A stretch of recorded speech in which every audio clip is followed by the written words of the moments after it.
Hey everybody, HomeSliceHenry here, and in today's video, we're going to be taking a look at a brand new Pokemon in the world of Pokemon Go, REVAVROOM. REVAVROOM is a Steel and Poison type Pokemon with the moveset of Poison Jab, Acid Spray, and Overheat. It evolves from Varoom, which can be encountered by hatching 12-kilometer eggs. So after hatching quite a few 12-kilometer eggs, I was finally able to hatch one, and then I used a ton of rare candy to power it up. At hatch level, it is too high for the Great League, so I'm going to be testing out in some Ultra League practice battles with members of my Discord. So without further ado, let's hop into the matches, and let's check out REVAVROOM in action in the Ultra League. Hopping to the first match, picking up a bit of a tricky lead Poliwrath into Skeledirge. Skeledirge, of course, can hit for super effective damage with the Disarming Voice, so I am going to expend a shield.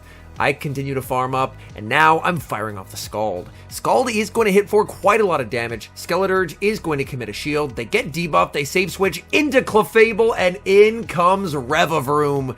REVAVROOM, being the Poison Steel type, is an absolute nightmare for fairies to deal with. Opponent goes for the double resisted Moonblast. Unfortunately, they actually get the attack drop, which is a very low % chance of happening. So that's going to make me go for the Acid Spray in an attempt to make the farm down easier. They're firing off energy. It is going to be the Meteor Mash, and as you can see, REVAVROOM is pretty attack weighted. In comes the Skeledirge. I'm firing off the Overheat as I'm expecting the Incinerate is going to be able to knock out, but as it turns out, I live it on 1 HP, so they're able to get 1 extra Incinerate. I'm going to now send in the Ampharos. Opponent fires off energy, and that works fine for me as I get a Volt Switch for free. The Disarming Voice is going to connect. I continue to farm. Opponent is going to send in Cresselia as that final Pokemon, and Cresselia, definitely not what my Poliwrath is hoping to see, so I'm going to need the Ampharos to put in a lot of work here. I'm firing off the Brutal Swing. Brutal Swing is going to be getting that Cresselia very low. Cresselia is saving that final shield. They farmed up a ton of energy, and I have a tough choice to make. I decide I'm going to shield the Ampharos, fire off the Brutal Swing. At the very least, I can grab the final shield or pick up the knockout. Opponent is going to let that through. They send in the Skeledirge. I switch into the Poliwrath, and I'm able to make it to the Icy Wind. This will come with a guaranteed attack drop. Opponent is forced to shield, and now they have to fire off their energy. They're going to be going for the Disarming Voice. That's going to connect. Poliwrath farming up to the Icy Wind, but I lose charge attack priority. It all comes down to this. Do they have the back-to-back Disarming Voices banked here? They do not, and Ampharos narrowly takes the win. Hopping into the next match, getting Poliwrath into Charizard. Not a terrible spot to be in overall. Poliwrath is able to withstand a Blast Burn while hitting for massive super effective damage with a Scald. Scald is pretty threatening, so I decide to go for the Icy Wind bait, and I'm able to grab a shield from my opponent. That's quite nice. They're going to be firing off energy here. They do full send the Blast Burn. I'm able to tank that no problem. I continue to farm. Opponent tries to go for a catch onto their own Poliwrath. I'm able to hold on to my energy and send in the Shadow Ampharos. Ampharos is going to be met with an Icy Wind from the Poliwrath. That's not going to be too much of a problem. I'm going to build up to the Focus Blast, and my opponent has to give up the final shield or it's goodbye to the Poliwrath, and the Focus Blast connects. Down goes Poliwrath. Opponent, I'm expecting to see their third here. Opponent actually decides to send in the Charizard. Charizard is going to be firing off the Dragon Claw, and Dragon Claw will pick up the knockout. I decide to send in REVAVROOM. Opponent has quite a lot of energy here. I am going to be shielding up in case they go for the Blast Burn, and they do. I'm going to continue to farm up energy. In the back, it's Swampert, and this is really not good. That is double super effective Mud Shots onto the REVAVROOM. I'm now going to be sending in the Poliwrath, going for the Icy Wind, but I do lose charge attack priority. Hydro Cannon will be shielded as I go for the Icy Wind. Opponent is going to be shielding back as they need Swampert to deal some pretty big damage to the REVAVROOM. I'm farming up. Opponent is not going to be able to make that farm down due to the debuff. They're forced to fire off energy. I'm going to send in REVAVROOM and go for the Acid Spray. Acid Spray is resisted, but they're just run out of HP here, so that is going to be able to pick up the knockout. Back in comes the Charizard. Charizard is not able to make the Blast Burn. REVAVROOM making the Acid Spray, taking down the Charizard, and taking the game. We see a tricky lead in the next match, Poliwrath versus Shadow Dragonite. Shadow Dragonite does pretty well into this entire team. I'm going to look to farm up. Opponent tries to go for charge attack priority, and in doing so, they give me a counter for free. That's massive because that actually allows Poliwrath to win the one shield.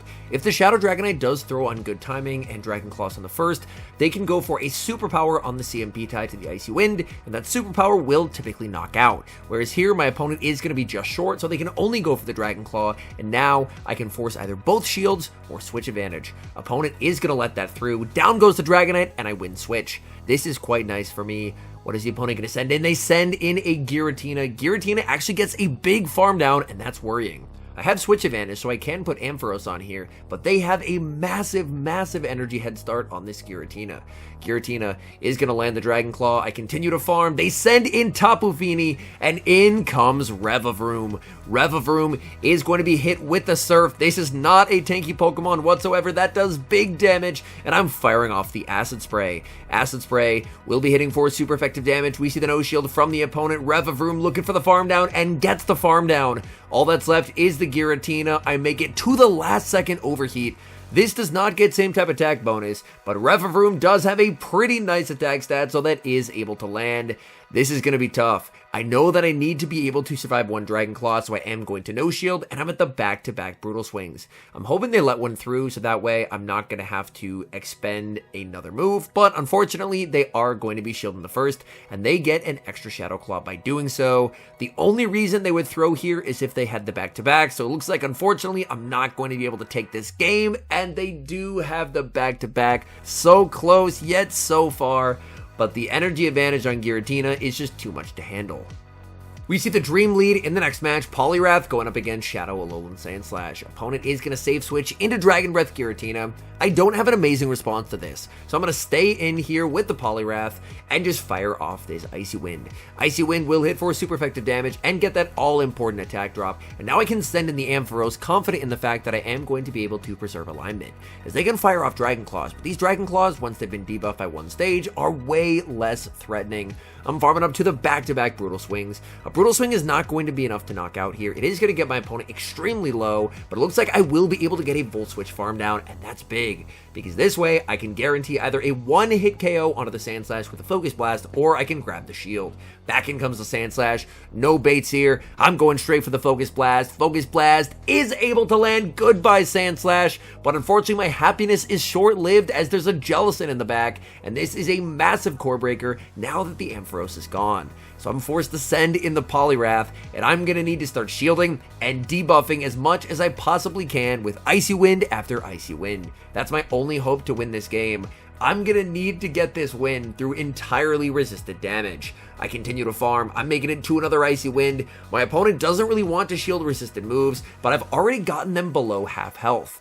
At -2, this Shadow Ball is not going to do a lot of damage. Poliwrath able to withstand the damage. I throw 2 counters, defer the Hex onto Revavroom. My opponent has yet to use shields in this match, and now I just get to spam out Acid Sprays. The Shadow Ball not going to do a lot of damage. Honestly, that still comes pretty close to 2-shotting. That shows how glassy of a Pokemon this is. Even though I don't have the greatest IVs, it's just very attack-weighted regardless. I'm committing the shield as the opponent fires off the Surf. They have the back-to-back. Is this the Shadow Ball? I had lost count, but it's only the Surf that will not KO. I can go for yet another Acid Spray. The opponent, they've been debuffed by 2 stages on the attack, and now 4 stages on the defense, and I take the win. Great lead in the next match, Poliwrath into Swampert. I'm so weak to Swampert in the back, so if I'm going to see it, it's very nice to see it here. Even if they do Earthquake, this is the non-Shadow Swampert, so I can withstand the damage. They do go for the Earthquake. I'm farming up and firing off the Scald before they're able to make their next charge attack. I fire off the Scald, that is going to connect, and I get the attack drop as well. From here, I should just be able to get a Volt Switch down, so I am actually going to switch into the Ampharos and look to get ahead on energy. Opponent has a Venusaur in the back. That is not what I was expecting to see, but up energy, Shadow Ampharos can put in work. I'm still not in Frenzy Plant range. Opponent is massively overfarming with this Venusaur, and I'm firing off another Brutal Swing. This will come very close to knocking out. I get a shield from the opponent, which is absolutely amazing, and I'm just going to let this through because I have Revavroom in the back. Revavroom is basically the hardest counter to any fairy type you could see, but it also completely crushes Venusaur as well. That is a double resisted Frenzy Plant, just doing absolutely nothing. Revavroom is going to no shield as they fire off another Frenzy Plant, and I'm able to get a full farm down. I leave with quite a lot of energy. The opponent, what are they going to have in the back? They have Cobalion. They try and go for a catch onto Swampert, but I get the snipe with the Poliwrath. I'm firing off the Scald. I'm hoping the opponent shields so then I can go for the Overheat, but they do end up no shielding. I do get the attack drop, but that just means that they get extra farm. I don't think I can make, in hindsight, maybe I could have made the double overheat here, but I decided to go for the acid spray. Feeling a little bit cheeky there. We do get the shield, and now they're at -2 defense. They already have basically no HP, so this is a truly hilarious amount of overkill. Overheat picks up the knockout onto Cobalion, and we take that win. We've got some spice from the opponent in the next match as I lead Poliwrath into Scizor. Scizor is staying in this matchup. They fire off energy, but this is not enough to be a Trailblaze. So it looks like my opponent is running Night Slash and Iron Head, so unfortunately they are walled. And if they're walled and staying in here, then Poliwrath probably has some value in the back. The Scald connects, gets the debuff, and I'm able to get a farm down. Opponent sends in Swampert, and they are completely core broken by the Poliwrath. That's extremely unfortunate for my opponent. The Scald is going to be shielded, unfortunately does not get the debuff. I'm going to be shielding back, because I really do not want to have to deal with the Swampert. I do get baited. I'm farming up, going for the Scald. I do lose charge attack priority. I decide to let this one through, and this time it is the Earthquake, so a very nice shield bait there by my opponent. I can send in the Ampharos. They're going to fire off some energy here, but this is not enough for an Earthquake, and a Hydro Cannon is survivable. In the back, they have Wall Rain. I'm farming up to the Focus Blast, and I'm going for the bait. I'm looking to grab a shield, then land an Overheat, but the opponent calls the bait. I'm going to send in Revavroom. They do have enough for the Earthquake. I'm going to be respecting it here, and the opponent does full send the Earthquake, so that's a massive shield. Earthquake would absolutely destroy the poor Revavroom. Revavroom goes for the Acid Spray. Opponent only going to make it to an Icicle Spear, so this is going to be resisted due to the Steel subtyping. Icicle Spear is going to connect. Opponent is going to send in the Swampert. I'm farming up to the Overheat, and Revavroom winning charge attack priority over the Swampert. It is going to be the CMP tie there.